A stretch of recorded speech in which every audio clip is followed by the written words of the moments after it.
as a community and bring this awareness about addiction recovery and depression and anxiety. It's you that your vulnerability is what makes you real. Vulnerability is the first thing I look for in you and the last thing I'm willing to show you. This is sponsored by I Am Recovery.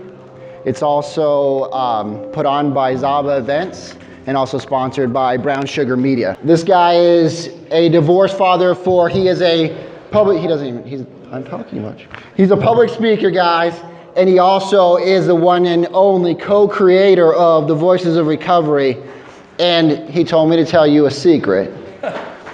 You did? All right, this is our secret. Okay, yeah, cool. All right, cool. I didn't know if it was, you got to listen to this really closely. So everybody listen up. You want to listen for the PPP. I have no idea what that means, but let's listen up. Here he is. Give him a round warm of applause. Woo! Thank you. I kept waiting. I was waiting for him to hand me those note cards. I was like, I have no idea what I'm going to say. I'm super excited to be here. Obviously, we've been well educated tonight, and I'm going to give you hopefully the ground level version of a lot of what you've heard. My name is Chris Alders. You've probably read. I am a grateful recovering addict. I am 3.5 years clean from a daily heroin and cocaine addiction. I'm not going to spend a ton of time about my addiction, but I'll just tell you that for a good 10 solid years, I exposed my coworkers and my family to a high-functioning opiate addict. I took a lot of pills every day. And when the money ran out, I switched to heroin. I regulated that with cocaine, and I followed that down to depths beyond my own comprehension. I put that note in my bio about being a divorced father before. I was married for 20 years. My addiction cost me that marriage. I'm super grateful to have all my kids here and family. I'm well supported tonight, which is why I'm so nervous, because I can't picture everybody naked. So just qualify that right now, it wouldn't work tonight. So I think what is so valuable in this process that I've been through is what I wanted to share, because there's so much of what I learned in recovery that's valid across the board, that applies to everybody. And so, as Chris mentioned, where is my, oh, he's right in the front row. So Shane is my co-host on the Voices of Recovery podcast. And really, Shane never says anything. But he says it one-on-one to me, but he won't talk in front of anybody, right? And so he tells me a lot of good ideas, and then I just put all this large energy behind it. So most of what you're hearing tonight has actually come from him. But I've absconded with it, right? So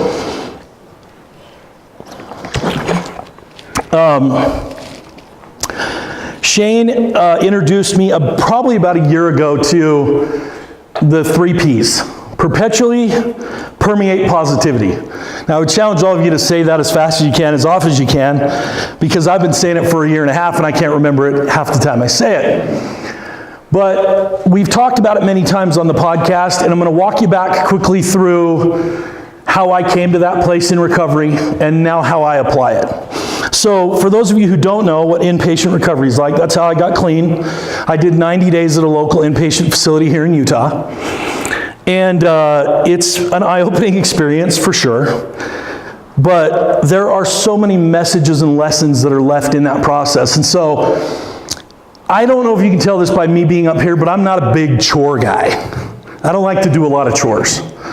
And in inpatient recovery, that setting is like when you're not busy having your brain taken apart and having your emotions flayed for everyone, you're like washing, waxing, or vacuuming.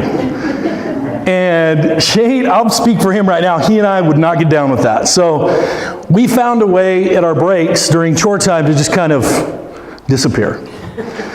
Now some of that involved bribery, Diet Cokes and various sundries that we were able to bring in, nothing bad. But you know, Diet Cokes, Reese's Peanut Butter Cups would usually get you 20 minutes of vacuuming.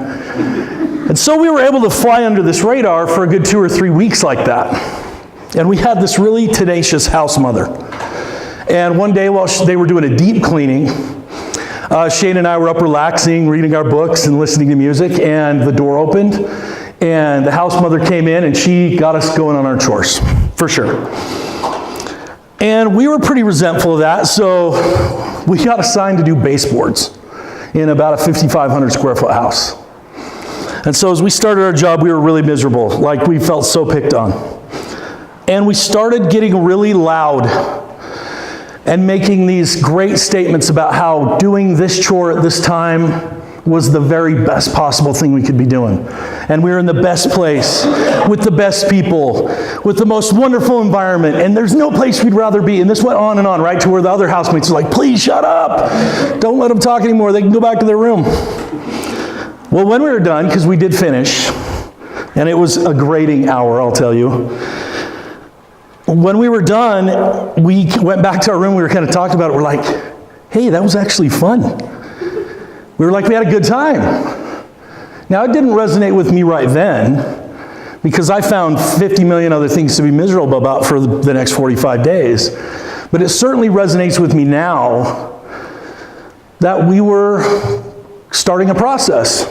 So Shane was super kind as a roommate.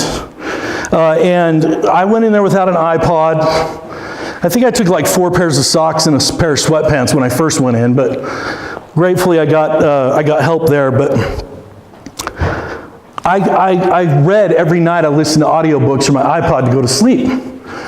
And so one of the things you suffer from as a heroin addict is a lack of sleep. When that drug wears off, your body doesn't produce the chemicals as she's explained, and your brain is fried, you can't sleep. So for what seemed like years then, but was only days or weeks, I didn't sleep. And one night I said to Shane, I've got a problem, I can't sleep. So he started reading to me, and he read the book Buddha's Brain to me. Now, first off, that's pretty dry material, so it was very helpful in making me sleepy. And it was funny because Shane would read it in all these funny voices, but as he'd get tired, it would become like this. And so I'd fall asleep right there with him. But Buddha's Brain taught us that theory that reweaving your memories, re-looking at events in your life, and casting them in a more positive lens actually changes the way you experience those memories.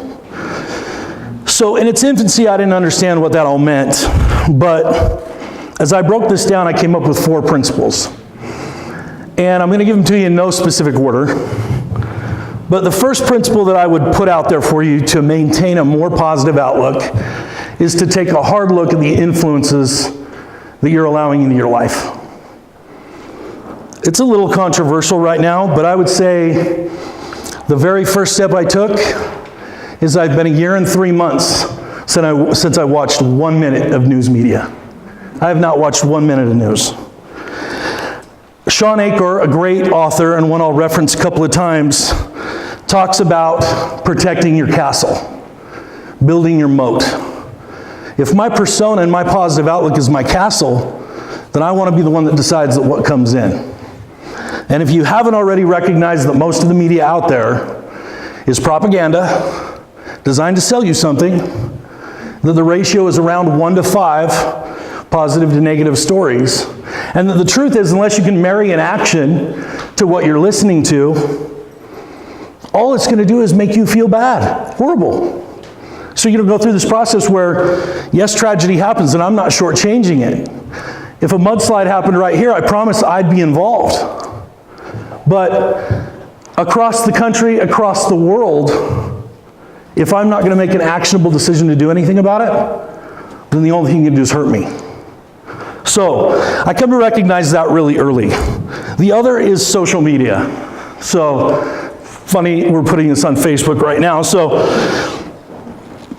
social media, if we don't already know it, is full of nothing but A papers.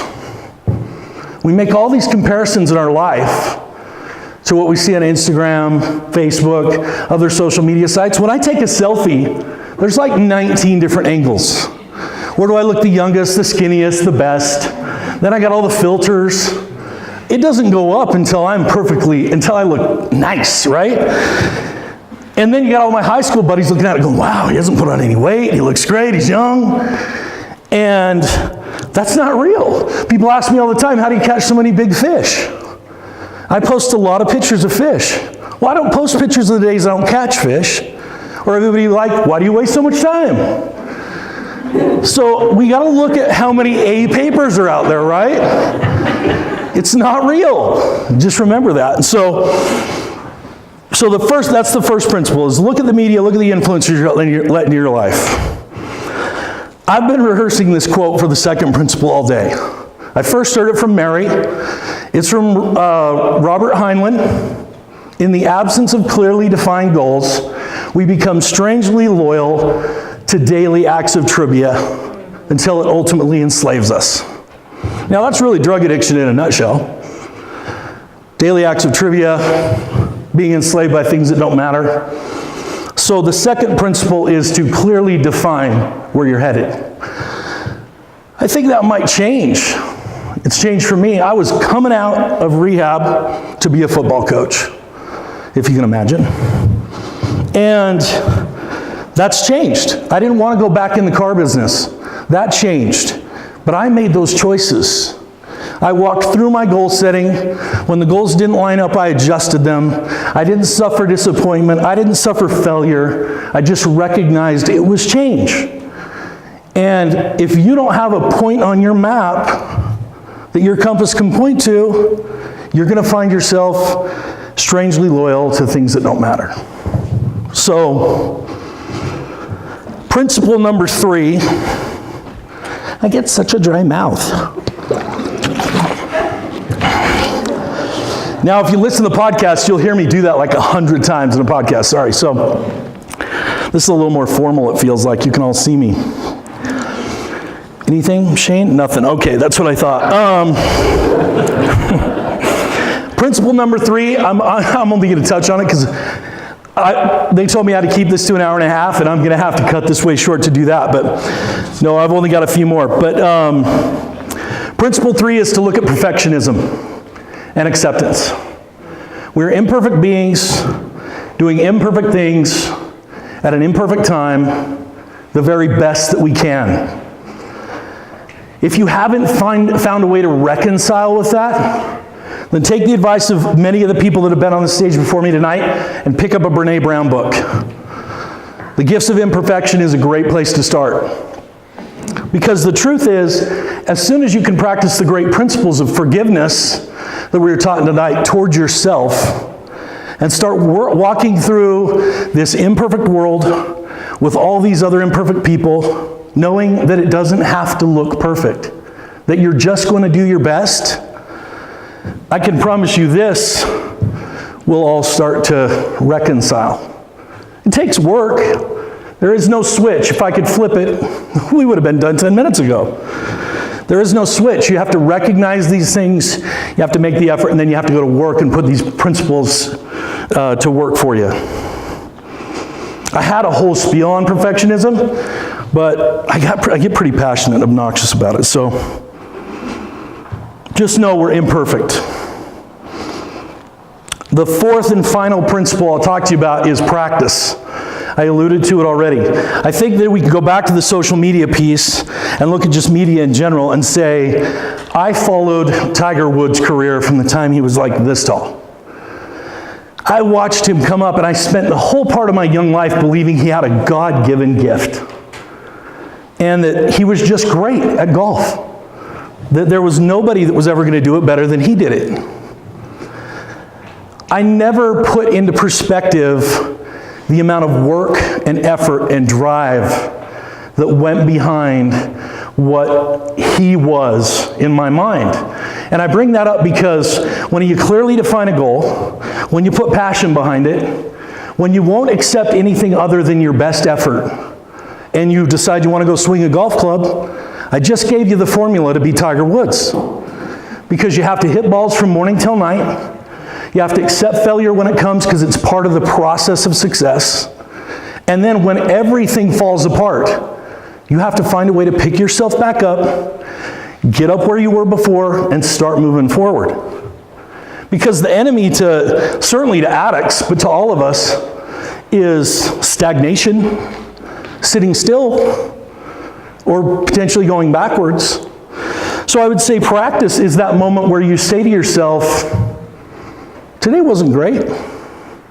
It's easy for me, because I'm a heroin and a cocaine addict. I can have the worst day ever and get home and go, well, I didn't get high today, so my day was great.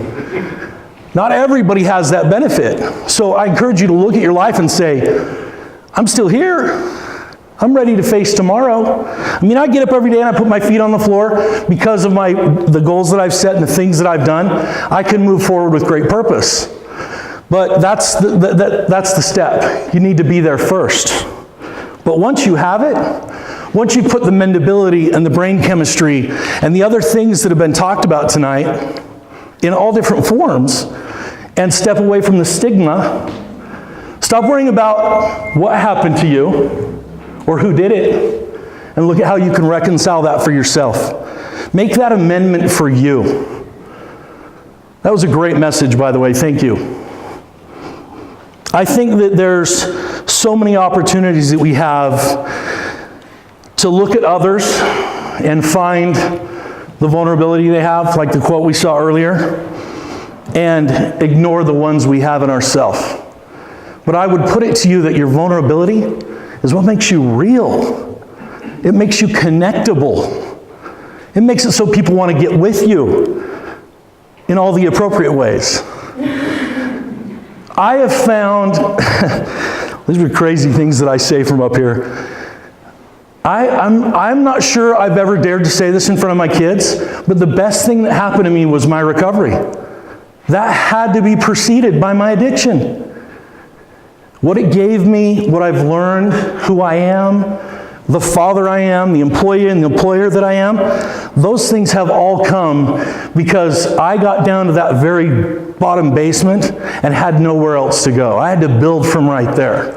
And I would encourage everybody that's listening to find where they are and just start building. It just takes a little bit of effort from wherever you are. So, those are the 4 principles. I mean, and unfortunately for the time, I could go on for another hour. So, if you guys are down, we'll think of something else. I've had, well, let me do this before I talk about next month. Let me see, does anybody have any questions for me? Or I'll answer for Shane. So if you want to direct a question to Shane, I'll answer for him. Sorry, Shane, I said your name again. How do we access your podcast? Oh, thank you. Yeah, I forgot I'm up here self-promoting.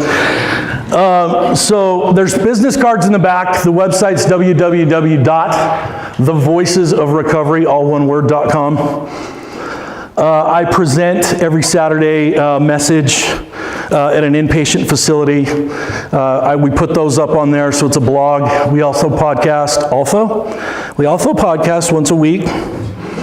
So the podcast's accessible through iTunes, but we also have a back catalog. We've done now 40 episodes. Some are pretty amazing. Shane and I are a little irreverent when it comes to addiction. I mean, if you can't find a way to laugh at this disease and spit in its face, it'll kill you. And so we do laugh in its face, and we do laugh and spit in its face. But we take it very seriously. We know it's a disease that's killing people. We know that if you get it, life can become amazingly good. And if you don't, we know the cycle. If you don't know the cycle, it's bad. And so you can access all those podcasts there. There's messages there. We also have Facebook, The Voices of Recovery. You can search Chris Alder or Shane Bright on Facebook. We post there often. We post a link to the podcast each week there. For whatever reason, this will be up on there. Okay, any other questions? I covered everything. That's awesome. So, I don't know, maybe by a show of hands, can anybody in here that knows who Leon Logothetis is put their hand up? Kindness Diaries on Netflix? Okay, so if you don't know who Leon is and you haven't seen the Kindness Diaries, Netflix has a lot of weird stuff on it. The Kindness Diaries is Leon's mission to go from Los Angeles across the globe, relying only on the kindness of strangers. He repays their kindness in unbelievable ways. So Lexus of Linden, I Am Recovery, Zaba Events is bringing him here next month to speak at American Fork Junior High School. Information will be up on Facebook and available on how to find him, but I can promise you, you do not want to miss it. People that you know won't want to miss it. It's not as much a recovery-based message as it is about kindness and what it can do to show compassion to your neighbors, your friends. But I challenge anybody in here, I don't care how tough you are, Shane, to watch an episode of the Kindness Diaries and not get a little tear. I cry uncontrollably. But it's amazing to see what he's done. And he's, like I said, he's generous enough to come out, share his message. It will be well worth your time. So I hope to see you all there. Thank you for coming tonight. I appreciate it.